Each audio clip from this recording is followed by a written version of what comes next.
Hello friends, बात करते हैं क्रेडिट स्कोर की। दो तरह की प्रॉब्लम्स लोग फेस करते हैं। एक तो वो कि जहाँ पर क्रेडिट स्कोर आता ही नहीं है, क्रेडिट स्कोर -1 आता है या 0 आता है, या दूसरा वो जिनका क्रेडिट स्कोर किसी न किसी वजह से खराब हो चुका है। पहले बात करते हैं उनकी जिनका क्रेडिट स्कोर आता नहीं है, 0 आता है या -1 आता है।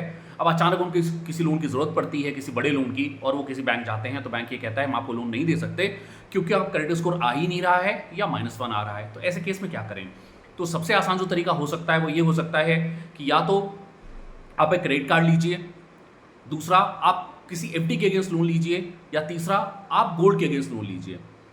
क्रेडिट कार्ड लेने के लिए हो सकता है आपको हर बैंक क्रेडिट कार्ड ना दे, बिकॉज कई कई सारे बैंक क्रेडिट कार्ड देते समय भी क्रेडिट स्कोर चेक करते हैं। तो अब रह गए दो ऑप्शंस, एफडी के अगेंस्ट लोन और गोल्ड के अगेंस्ट लोन। ज़्यादातर बैंक्स एफडी के अगेंस्ट लोन और गोल्ड के अगेंस्ट लोन के लिए क्रेडिट स्कोर चेक नहीं करते हैं। आपको सिंपली अपनी एफडी लेकर जानी होती है बैंक में। जिस बैंक से आपने एफडी बनवाई है आपको उसी बैंक में जाना पड़ेगा एफडी के अगेंस्ट लोन लेने के लिए। अब एफडी लेकर बैंक में जाइए, एफडी के अगेंस्ट लोन ले सकते हैं। लाइकवाइज आप गोल्ड लेकर बैंक में जाइए, बैंक अपनी प्रक्रिया पूरा करके गोल्ड के अगेंस्ट लोन आपको दे सकता है। इन दोनों ही केसेस में, एफडी के अगेंस्ट लोन में, गोल्ड के अगेंस्ट लोन में क्रेडिट स्कोर की जरूरत नहीं पड़ती है। ज्यादातर बैंक्स बिना क्रेडिट स्कोर देके ये दोनों लोन्स दे सकते हैं। अब आपको करना क्या है? पहली चीज तो ये कि आप चाहे एफडी के अगेंस्ट लोन लें या गोल्ड के अगेंस्ट लोन लें, आपको कम से कम उस लोन को 6 महीने या साल भर चलाना पड़ेगा, तब जाकर क्रेडिट स्कोर आपका आएगा।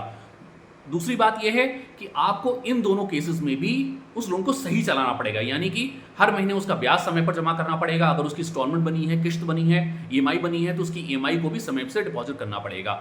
अगर इसमें कहीं पर भी चूक हो जाती है, गलती हो जाती है, आप डिले कर देते हैं जमा करने में ब्याज या किश्त को, तो आपका क्रेडिट स्कोर खराब हो जाएगा और फिर उसको सही करना ज़्यादा मुश्किल हो जाएगा। अब आ जाते हैं दूसरी तरह की प्रॉब्लम के ऊपर कि जहां पर क्रेडिट स्कोर पहले से खराब है, अब उसको कैसे सुधारा जाए। क्रेडिट स्कोर खराब होने के दो कारण हो सकते हैं। पहली चीज तो ये कि आपने कोई लोन लिया, लोन को समय से नहीं चुकाया, फिर आपने बैंक में जाकर उस लोन को सेटल या राइट ऑफ करवा लिया।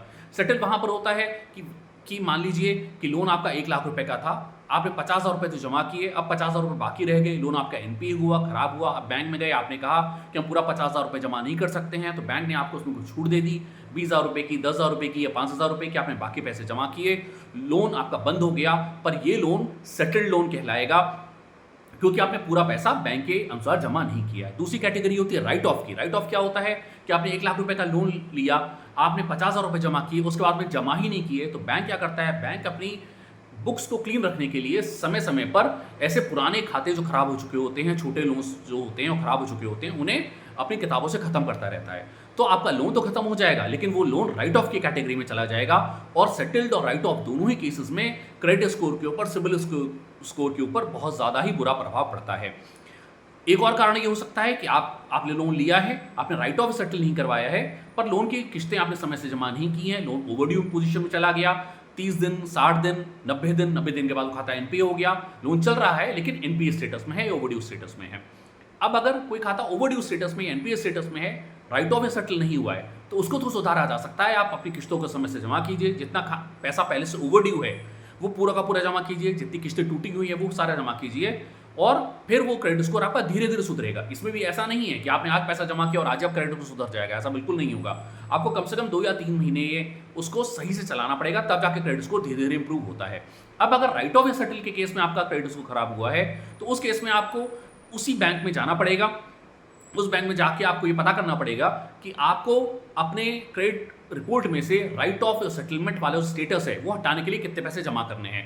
तो बैंक आपको एक मुश्त रकम बताएगा कि आपको इतने पैसे जमा करने हैं, तब आपका वो राइट ऑफ सेटलमेंट का जो रिमार्क है वो हटेगा। अब आपको करना क्या है? आपको पहली बात तो वो पैसे जमा करने होंगे, और नंबर 2 बात, आपको उस बैंक से लगातार फॉलोअप बना के रखना पड़ेगा कि वो बैंक सिबिल को या इक्विफैक्स को या हाईमार्क को, जिसकी भी क्रेडिट रिपोर्ट आप देख रहे हैं, उसको वो रिपोर्टिंग भी करे कि आपका खाता राइट ऑफ सेटलमेंट से बाहर आ चुका है, अपना पूरा पैसा जमा कर चुके हैं। अगर आपने फॉलोअप नहीं किया तो क्या होगा? आप पैसे भी जमा कर देंगे और आपका जो राइट ऑफ सेटलमेंट का रिमार्क है वो भी आपकी रिपोर्ट से हटेगा नहीं। तो आप पैसे जमा करने हैं, साथ में फॉलोअप भी रखना है कि आपकी क्रेडिट रिपोर्ट वो बैंक ठीक करवाए, क्योंकि आपके कहने से आपका क्रेडिट रिपोर्ट ठीक नहीं होगी जब तक वो सामने वाला बैंक, जिस बैंक से आपने लोन लिया था, जब तक वो सिबिल को या इक्विफैक्स को या हाईमार्क को इन्फॉर्म नहीं करेगा, तब तक वो रिपोर्ट आपकी ठीक नहीं होगी। So thanks for watching, bye bye and take care.